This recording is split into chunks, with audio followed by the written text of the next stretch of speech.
Bienvenue, aujourd'hui on se penche sur un nom qui agite le monde du cyclisme français, Paul Seilas. Oui, un très jeune coureur, 18 ans, et il fait déjà beaucoup parler de lui. Absolument. On a épluché pas mal de sources pour préparer ça. Presse sportive, bien sûr, Flash Score, Cyclisme Actu, Total Vélo, mais aussi sa fiche officielle chez Decathlon AG2R. Oui, la FFC, des sites comme CQ-Vélo, sa page Wikipédia, même un petit tour sur TikTok pour voir l'écho. C'est ça. L'idée, c'est de comprendre qui est vraiment ce Paul Seilas.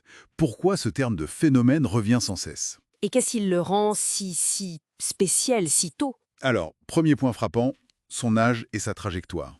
18 ans, né fin 2006. Et hop, directement pro en 2025 chez Decathlon AG2R. Il a sauté la case Espoir, la catégorie U23. Carrément. Et les résultats suivent immédiatement. Sa toute première course pro, le GP La Marseillaise. 5e. Pas mal pour un baptême du feu.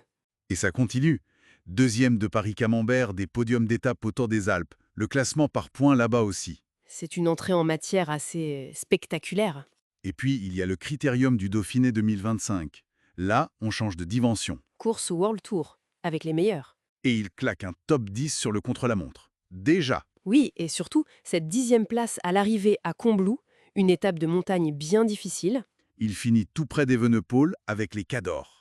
À ce moment-là, il était même 8e du général après 6 jours de course. C'est là qu'on se dit que, bon, il y a quelque chose. Lui, il disait avoir eu de super sensations, trouvait ça sympa de se frotter au meilleur, une certaine fraîcheur, quoi. Oui, mais au-delà de cette fraîcheur, qu'est-ce que ça révèle de son profil de coureur? Justement, Son physique déjà, 1,85 m pour 61 kg, c'est un profil longiligne, clairement taillé pour la montagne. Ça, on le voit. un grimpeur donc. Oui, mais attention, c'est là que ça devient très intéressant, il n'est pas que grimpeur, loin de là. Ah oui?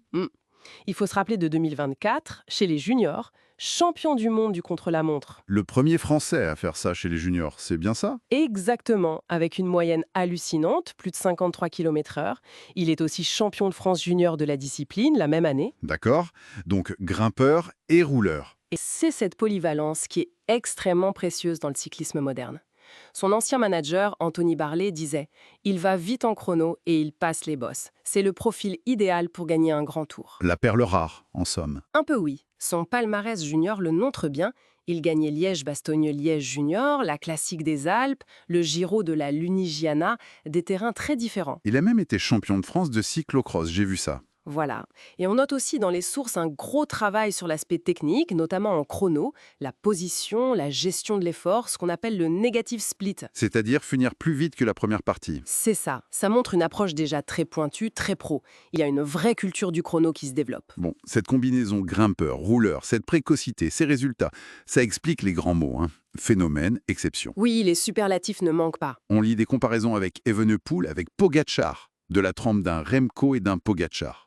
Forcément, en France, ça fait rêver. L'ombre de Bernard Hinault, dernier vainqueur du Tour en 85. Elle pleine toujours. D'ailleurs, Sexas dit lui-même que gagner le Tour, c'est son rêve. Mais comment on gère ça à 18 ans? Cette pression qui monte. C'est le point sensible et l'entourage semble très vigilant là-dessus. Son entraîneur, Alexandre Paco, est cité plusieurs fois pour tempérer. Il dit quoi en substance? Qu'il est beaucoup trop tôt pour dire s'il est capable de gagner un grand tour. Il le voit comme un coureur complet, oui, bon pour les courses par étapes, mais aussi pour des classiques comme Liège. Une progression étape par étape, donc pas de grand tour en 2025 par exemple. Exactement. L'équipe Decathlon AG2R vise clairement une construction sur le long terme, pour ne pas le griller. Et ça aide, j'imagine, que le garçon lui-même semble avoir la tête sur les épaules. Tout à fait. C'est ce qui ressort de tous les témoignages. On le décrit comme très calme, une tête bien faite, les pieds sur terre. Le fait qu'il ait passé son bac avec de bonnes notes est souvent rappelé. Ouais, comme un signe de cette maturité. Il saurait bien gérer ses émotions. Une source dit même, plus l'événement est grand, plus il est bon. Une sorte de force tranquille, quoi. Et son approche du Dauphiné le montrait bien. Il disait venir pour prendre des claques, pour gagner de l'expérience. Assez lucide. Très lucide, face à l'emballement médiatique potentiel. Donc, si on résume, on a un talent brut exceptionnel, 18 ans, qui réussit son passage chez les pros de manière éclatante. Oui, Déjà performant au plus haut niveau. oui. Avec ce profil si recherché de grimpeur qui roule très bien. Et, à tout non négligeable, une maturité, un calme qui semble, pour l'instant en tout cas, le préserver un peu de toute cette agitation autour de lui. C'est exactement ça. Le potentiel physique est là, la technique est travaillée et la tête semble solide. Mais, Et si on regarde un peu plus loin, au-delà des qualités intrinsèques du coureur, le plus grand défi pour Paul Soexas dans les années qui viennent, il pourrait être ailleurs. c'est-à-dire?